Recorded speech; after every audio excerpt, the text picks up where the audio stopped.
Hi guys, welcome back to my channel. My name is Liz. Okay, so today I've decided to do things differently. I want to share some life lessons with you guys that I have learned being an extreme people pleaser. You know, people pleasers, they see the world kind of differently. And you know why? Because people really treat them differently and they treat them like, you know, trash, basically. Yeah. If you're a people pleaser watching this, you know what I mean, you know. I have been bullied my whole life. Like in my house, I was bullied, and in school, I was bullied.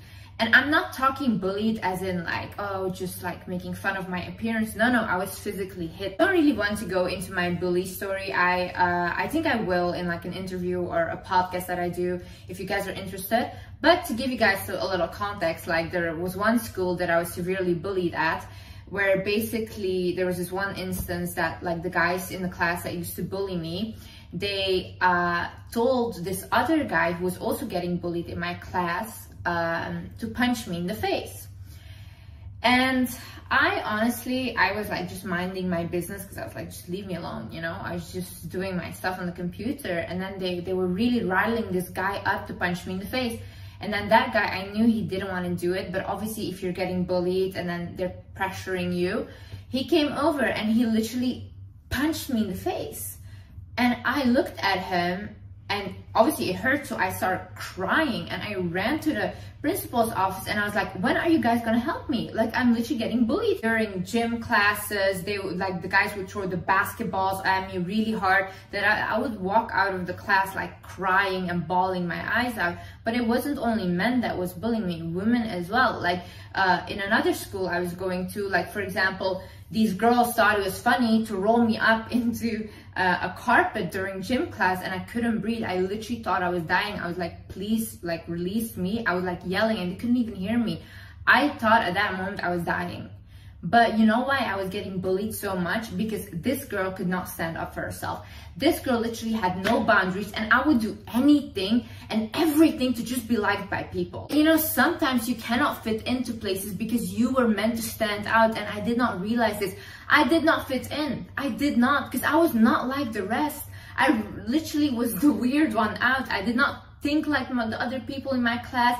I had a really weird understanding of the world, so I wanted to constantly dim myself in order to fit in with them, and they didn't like me. And the thing as well was that at home I would never tell my parents or my siblings that I was getting bullied, because I had so many issues at home already, and I was getting abused at home as well, so I didn't want to be like the drama child or the child that brought like issues home, you know. So I would just like, you know, like suck it up. And there was one time that my sister actually found out that I was getting bullied because she went to the school where I was like physically hit and stuff by those men. And basically one of my former classmates, these girls, she had told her like, oh my God, like you don't know how much your sister was getting bullied in this school and all these things. And my sister came home and she was like, Liz, like, were you getting bullied? And I was like, no, you know, I was so embarrassed. And then she was like, why did you not tell me? And my sister's like the kind of person, like, she does not get bullied. You do not talk to my sister disrespectfully, anything. My sister has this mentality of like, I'd rather have people fear me than disrespect me. So people would not treat her the same way. I was brought up in a way that was like, okay, Liz, you are gonna listen. If you don't listen, you'll get abused, you know, you get physically abused. So for me, when somebody, even till this day, asks me something and I don't want to answer or I don't want to do it, I go into like a trance mode and I answer, or I just do what they ask me to do, because it's like installed in me, you know. It's like either that or you'll get hurt. So I'm still struggling with this, and I'm still going to therapy with this. And this is why I love therapy, guys, by the way, and that's why I'm advocating for therapy. Therapist is one that told me, Liz, this is not who you are, and you can actually change this around. So it gave me a lot of hope as well. I'm telling you, therapy changed my life. Let's get right into it. The first thing I learned being a people pleaser is basically people will keep treating you like trash until you get boundaries for yourself and you are firm about them. See, the big issue with me was I would let you treat me badly and I would just forgive you quickly, and that's it. Like, I would be like, oh yeah, you can't do that, but yet tomorrow I'm talking to you again.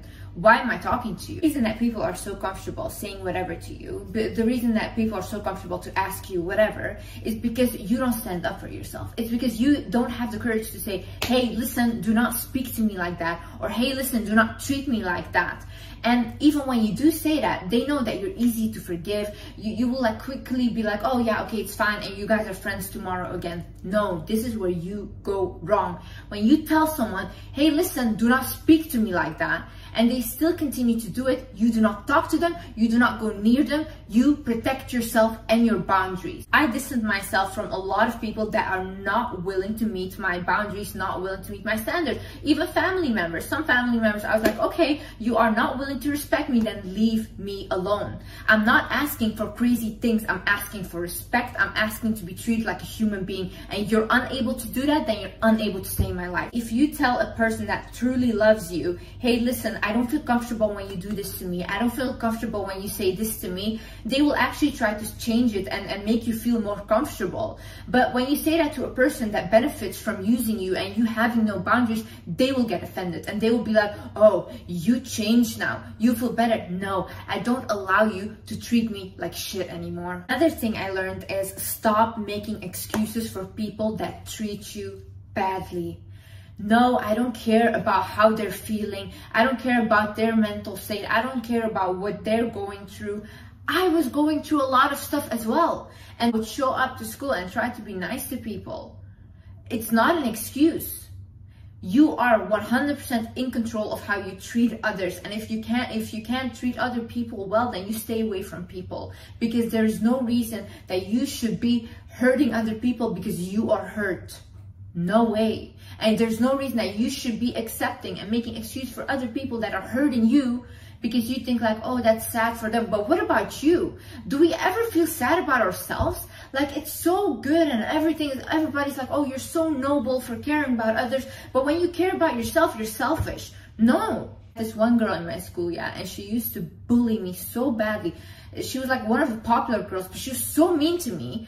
And she basically would make fun of my appearance, would make fun of my lips.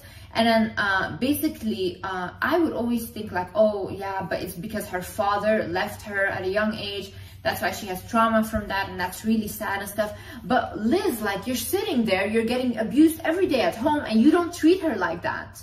So why was I feeling empathy for her when she had no empathy towards me?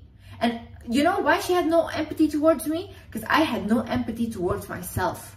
I would rather feel bad for her than I would feel bad for myself. And that was my big issue. I could not put myself first. You are not a bad person for having boundaries and standing up for yourself. See, I think like as well, when I am a people pleaser, I have this belief of like, oh no, I just want people to like me. I don't want to cause drama. I don't want to be a burden. So I'm going to do whatever they ask me to do, or I'm not going to speak up for myself. I'm not a bad person because I have boundaries or I am willing to speak up for myself. I am actually a person that respects myself. It's not that you're gonna go out there and be a mean person or be unkind to anyone. No. When somebody crosses your boundary and you're not comfortable with something, for example, somebody asks you an inappropriate question and you don't want to answer, you say, hey, I prefer to not answer that question, or you just completely go silent and you don't answer the question. You're not a bad person if you don't answer the question, you know. You're not a bad person for saying, I don't feel comfortable with this. I want to honor myself and my own needs. The thing I learned is people don't have the same heart or intentions as you. See, for me, I was always very isolated. Even as a kid, I didn't have many friends. And constantly, like, when I would have a friend or encounter them, they would do something to me that was completely like, that was so bad. And then I would like end up crying to my mom and stuff. And I would say like, Mom, why would they do that? I would never do that. Why would they do that? And I was really naive in my thinking. But my mom would constantly tell me, Liz, people do not have the same heart as you. People are not the same as you. And I could not understand this until I grew up and I saw so many toxic people. And then I was like, yeah, my mom is right. You really have to get into the mindset of, okay, other people are not like me. I cannot expect them to act like me or to not do things that I wouldn't do. No, you have to be able to accept that, okay, they will do things that I don't like. and they will cross boundaries, but then how do I react to it? How do I allow them to treat me? That's the question you should ask yourself, because you have power over that. You don't have power about how they are or how they treat you, but you do have power over what you allow and how you react to it. It is a big deal. Like most of the time when you are a people pleaser, people will tell you when you get angry over something or they cross your boundary or whatever, that you are overreacting, like it's not that big of a deal. No, it is. If it is a big deal to you, what do they know? How can they feel your feelings? You are in your body. If you felt hurt by this, or you felt that that was not the way they should have been treated you, then yeah, that's fair. Tell them, no, it is a big deal. I'm hurt by this. I don't care what you feel, because you don't feel what I feel right now. You don't feel the hurt that I feel right now. So honor your feelings. Listen to them. If you are hurt, then yes, it is a big deal. They have hurt you. Doesn't matter how small the situation might have been. Don't let them gaslight you into telling you what you feel is right or wrong. No, you know yourself best. You know your feelings. If this hurts you, then it hurts you, and you can honor that. Another thing I learned is to look at people's actions and not what they tell me. See, in life, I would hear a lot of, oh, Liz, I love you. Liz, I love you. Oh, Liz, I'm your best friend, this and that. And then I was like, everyone claims to love me, but I don't feel loved by anyone.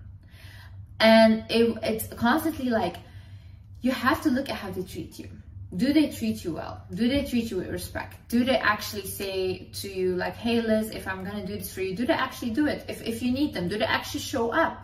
Look at their actions. Do not look at what they tell you, because I'm telling you, I promise you, people will put words in your ears like it will be magical, like a whole musical they will make of it.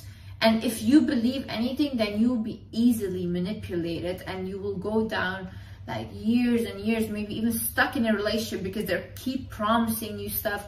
No, look at how they're treating you. What is it that they're actually doing? How are they making you feel?